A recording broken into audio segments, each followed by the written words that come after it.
Morning.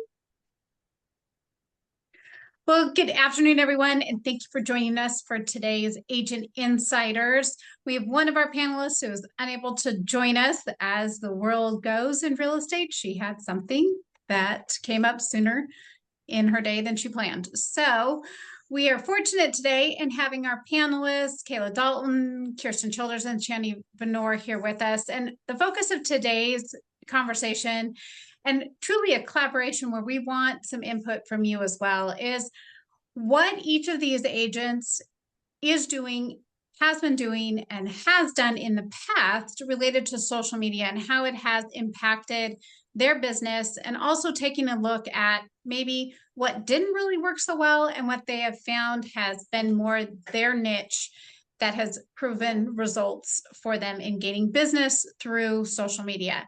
So with that, I'm going to go ahead and hand it off to one of you that wants to jump in and just share a little bit about your social media journey and really what's working for you and maybe what hasn't. I can go first. Yeah. Okay. So I started working on social media, with the random just sold Facebook posts or new listing posts, really throughout my career since 2015. And then I would say in 2020, that's really when I started to focus more on social media and promoting new listings and just doing video walkthrough tours, things like that.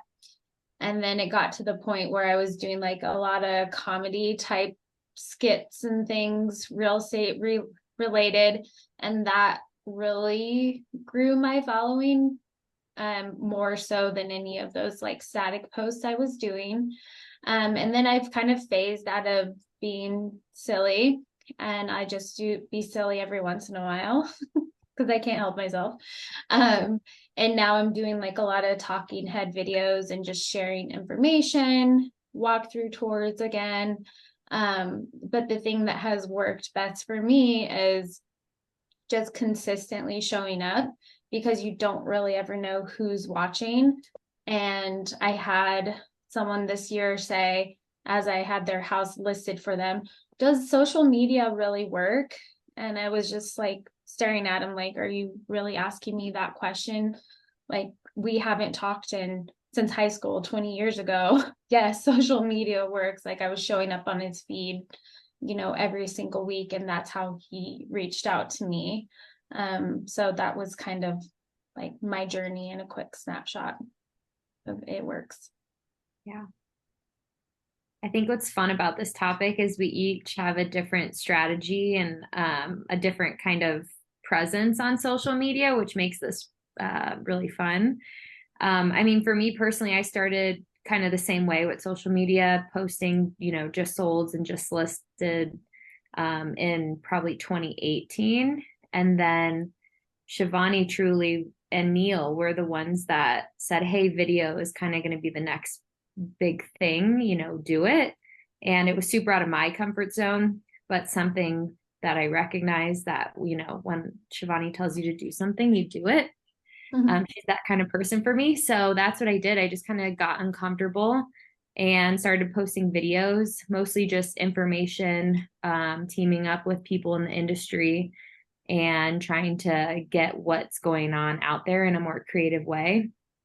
And then with the transition to short form video, doing that is, now that's kind of what my focus is now as well. I think it's important to sellers to still do the just listed, the video tours and all of those kinds of things that, were kind of a thing of the past. But I think it's important for sellers to see that you're posting those kinds of things. But what has worked really well for me is to post real life stories and also like success stories, and also what, maybe examples of how people are building wealth through real estate, just truly breaking those down and showing those numbers. That's where I've seen the biggest traction and responses from videos like that. Yeah. And just like, you guys, we started organically when social media came all about, but then really in 2020 is when things really took off for everyone.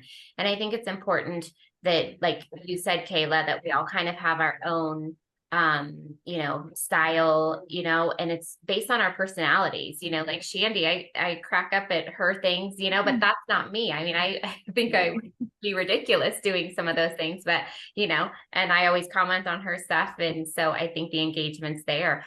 But so I just try to have a variety of different things and always keep them guessing. So I don't always do real estate. Like you said, Kayla, we do put real estate out there so that we're not a secret agent. So people know that we are realtors.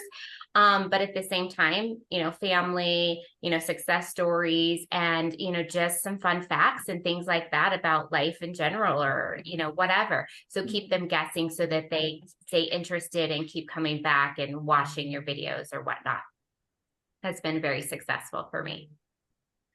I'm going to add in the authentic component that each of you showcase in the social media content that you put out. As you pointed out, your personality styles should be reflected in the content so that those that are watching you feel like they get to know you more, and then that's how they connect with you in wanting to work with you. And so each of you have your own authentic style that is very evident in the social media content that you put out. So you all do an excellent job about that and consistently showing up. So with that, kind of talking about what you have found from a strategy standpoint, because we know that we can get really caught up in the tactical part of videos, and it can end up being extremely time consuming if we allow it to be.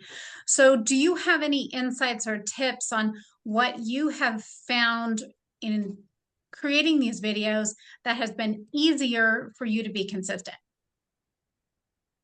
Yeah, I always go for good, not perfect. I'm not a perfect person, and I'm not trying to portray that on social media. So I'm not going to sit there and reshoot something 10 times. I'm going for good, not perfect.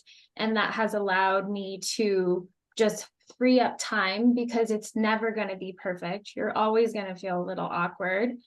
And I think that also reflects in this space. In different platforms, your audience is engaging with you in a different way on different platforms. So I keep that in mind too, because sometimes I'll just go on TikTok, I'm out of the gym, I'm sweaty, I look like a rat, and I can just post a video, get lots of engagement on that. But I wouldn't necessarily post that rat style video on Instagram. I would at least do my hair or something and be more presentable, because our Instagram audience is more valuable than other, like TikTok, for example, that audience isn't as valuable as our Instagram audience is. That, and then batching content, if I'm feeling like I'm able to put out a handful of videos and just batch them and get them ready in the queue, I can do that. And just, I think about what I'm going to say before I'm going to sit down and record. Yeah, I think batching, different recordings and stuff like that, just so you have it ready. I always have a backlog of things, and I may not always, post when I'm, something else might come up that I feel is more prevalent. But at least I have stuff in my back pocket for whenever I need to, post. I wouldn't post anything on social media if I didn't time block it and batch it. I recognize that social media is an important piece of my marketing. So therefore I schedule with a photographer or a videographer, once a month and batch all my video content, just because I don't have the capacity to do it myself, and it keeps me accountable to actually create content. And to feed off of what Shandy had said earlier, I mean, social media is a really vulnerable place, and it's hard. I think once you can accept that it is, a place where you can be good, not perfect, you're actually going to attract more clientele, because people are going to see you as more relatable, that you're just trying to do the best you can in all aspects of your life. being a mom and all those kinds of things. So Wearing all the hats and juggling all the things. totally.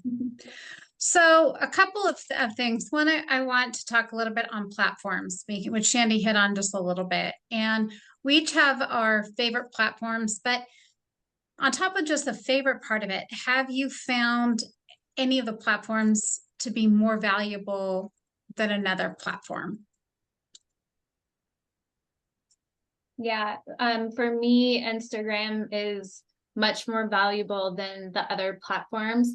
I think that has to do mostly with how easy it is to message somebody, and to show up on people's feeds or consistently. It's much easier to do that on Instagram for me. A lot of people come into my DMs and ask stuff that they would never post or comment on one of my posts about, but they kind of have follow-up questions or just comments, and we're just building a relationship behind the scene. Facebook is also valuable, but I don't get a ton of interaction on Facebook. Yeah. I think it's important to know who your ideal client is and who you're speaking with. And that will, I think that kind of pigeonholes you to what platform is the most valuable to you. I mean, for someone like me, my avatar are dinks, millennials, dual income, no kids, and they're all on Instagram. So that's where I focus majority of my presence is there, because that's where my clients are. Mm-hmm. That was one of the things I was going to ask too, is looking at social media in terms of your clientele and where you're going to be able to reach them, where they are engaging and pulling information, and making sure that that's where you are showing up based off where your client is at. Mm-hmm. So with the videos and things that you do, we talked about how it can become very cumbersome and time consuming. So do you find that repurposing your videos rather than always feeling that you need to shoot new content has value as well? Yes. So something that I started doing this year was everything that I created on social or created for social media, I also sent to my clients via email. So it's just using this exact same video, exact same content, and emailing it to my clients. For the clients that, maybe are not on social media, but still need to hear what I have to say, or, just aren't, serial scrollers at night, or whatever the case may be. So that's a way that I've kind of repurposed it. I'll repurpose some of my content. I've never really reposted any of my older content. I know that we're told that we should be repurposing our content. I'll repurpose it in maybe a post on my Google business page, which I feel, honestly, you guys, is a sleeping giant, because Right. I do get a lot of activity from Google business. And I use that almost. Does anyone remember Blogspot?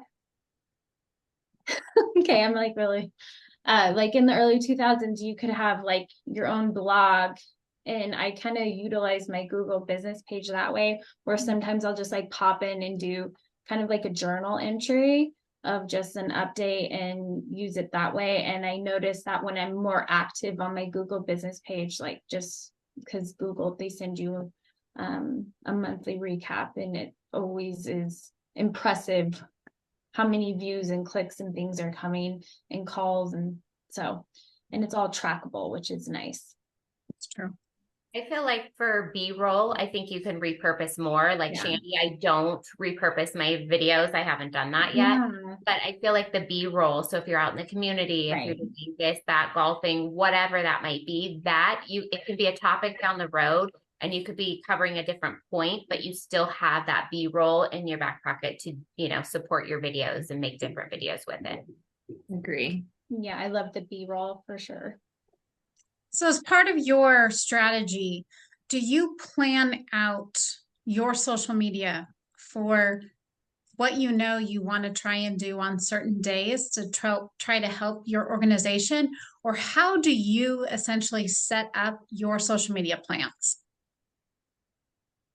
I am just answering questions that are being asked of me. So if people are asking about new construction, I'll do something on new construction. If somebody's complaining about something, then I kind of address it in a video. And I do that because that's what people are asking about. I also look on Google Trends and see what's very searchable right now. So I do that, and I don't plan what I'm gonna like shoot for an extended period of time. I do planning, and so there are certain days that I plan for certain things, but I don't have a jam-packed schedule, so that I do have that flexibility for whatever comes about, you know. Same. Yeah, I plan to post, one video a week is kind of my baseline, and then I'll kind of add things in from there just based on kind of what's going on that week. I always try and have like a good overview at the beginning of the week and say, okay, this is kind of my tentative plan, but obviously change it if need be. So in addition to your videos, I know we talked a lot about Instagram. So Instagram, obviously Reels. Reels is where you have far more reach than a regular stagnant post. So looking at that with the Reels, have you found that you kind of throwing together a reel on your own or taking advantage of some of the templates has kind of given you more reach in one direction or another? There is no rhyme or reason to the algorithm. You are gonna do more harm than good if you try to figure it out. Just be authentic, be genuine, like do things that you want to do and that you can be consistent at doing. Because if you're not gonna be in it for the long haul, then this is the long game, in my opinion, social media, because people have to feel comfortable to start reaching out. But sometimes doing the viral music that helps, or a template that helps, but there's no rhyme or reason. The algorithm changes all the time. There's no way you could, way you could learn it. Yeah, learn it, figure it out. And by the time that happens, something had changed and you're back to square one. It's just not worth it. Yeah. And I would say for anyone that's like watching, I don't think you need to go out and hire a social media manager and spend all this money for them to do it, and they're going to sell you on that. Like, do it yourself and be consistent, and then hire a videographer like Kayla does. Her videos always look really beautiful. But just do what works for you. And I think one of the things to take note is you've all gone through trial and error of what you have done on social media. And going through the trial and error is part of the process of authentically becoming yourself on social media. Knowing what feels comfortable, what you liked, what you didn't like, what worked better, what didn't. And for each one of us, it's going to be more unique based off of your own style. I think the key part, like you mentioned, Shandy, with your sellers is you do want to feel like you're showing up on social media and that they feel that you're showing up on social media related to the listing that they have with you, and making sure that that at that time becomes a key focus of what you are including into your social media mix. Yeah. I think I also another thing that, like, when you're first starting out, is Kayla mentioned it, is identifying who you're talking to. Like, are you talking to a seller? Are you talking to a buyer? Or are you talking to other real estate agents? Because as you'll find out, a lot of your followers become your peers, and maybe they're all the peers within your own real estate market. Is that who you're trying to target? So you have to be mindful of what you're putting out there. And that's kind of what made me shift with my being really silly comedy videos, is that I was just attracting more and more agents, which is great because you're getting referrals from out of state, but not at the volume of which you're like investing into the platform. So gotta pivot.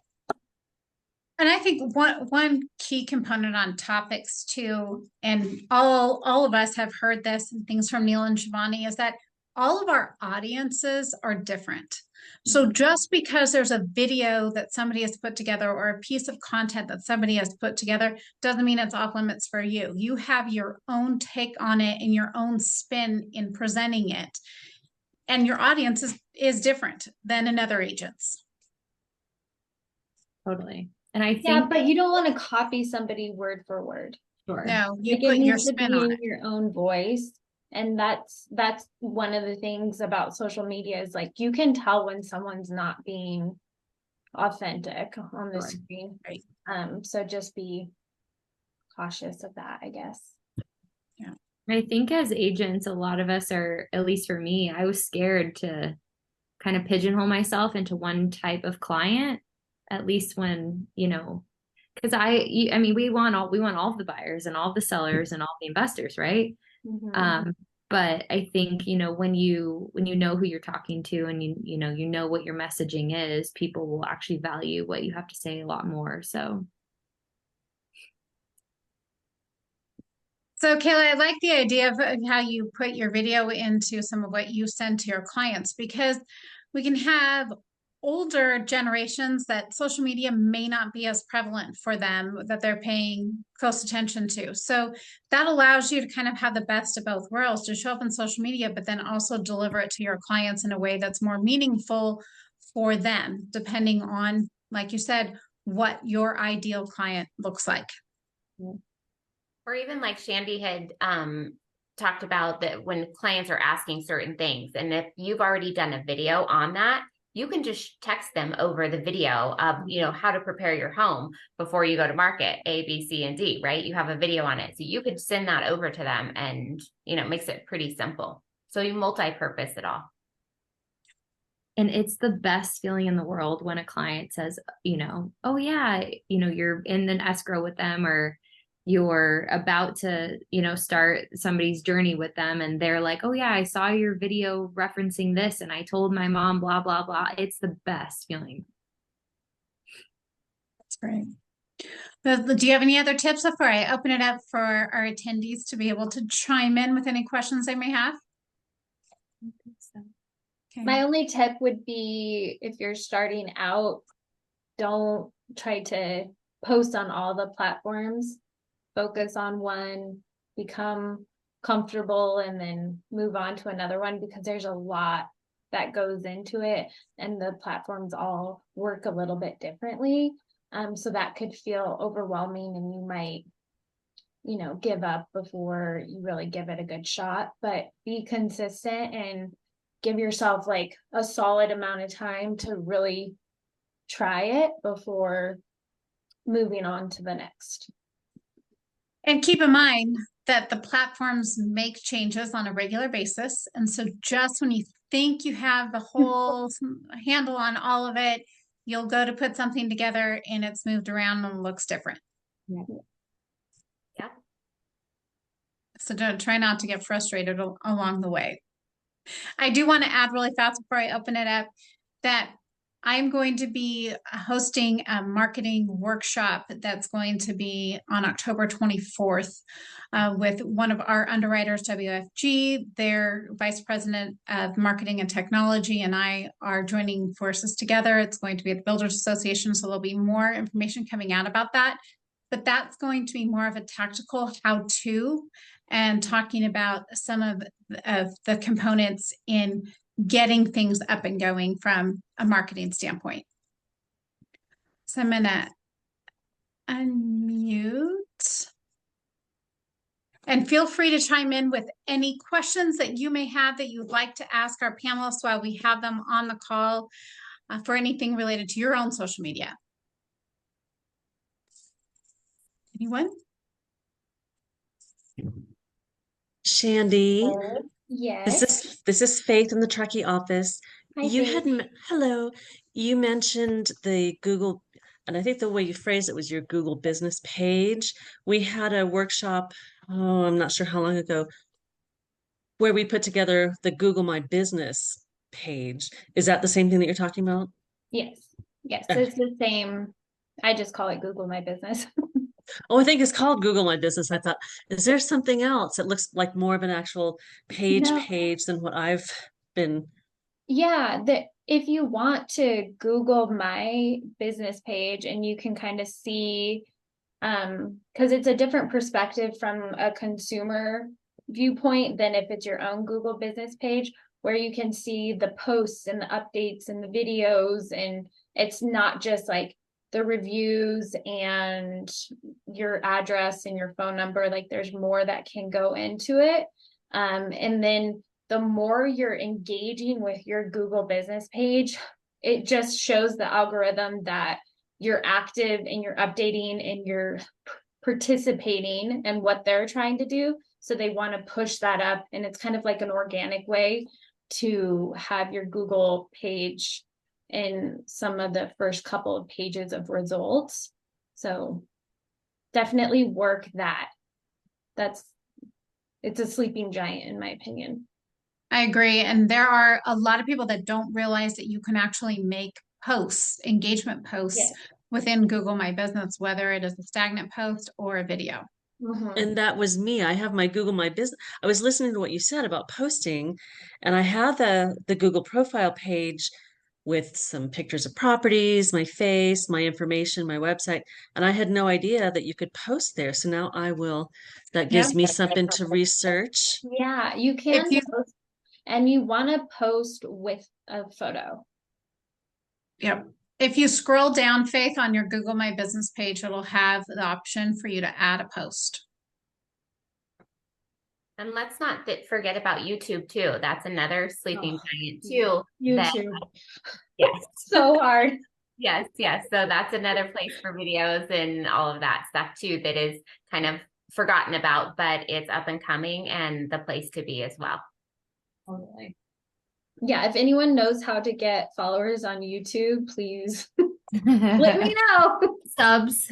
Yeah, other than my mom and dad, that'd be great. Call to action. Yeah. Consistency, all the things we talked about. Yeah. Well, for them, it's the algorithm and labeling and doing all this other stuff that's like in the YouTube studio. It's a lot. That's another class. Don't be overwhelmed. Yeah. Baby And steps. you have to start small. Oh, it's small. And I think, like you each mentioned, the key part is being consistent. So you don't have to go big, start small, and with what you do, be consistent in showing up.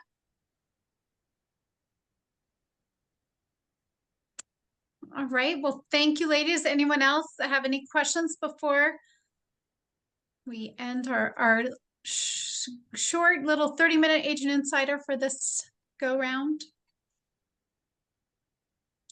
Okay, well, we thank you for joining us, and we look forward to next month's Agent Insider. Stay tuned for our topic and what we'll be talking about, and we thank you all and wish you a great rest of your day. Thank you. Thanks.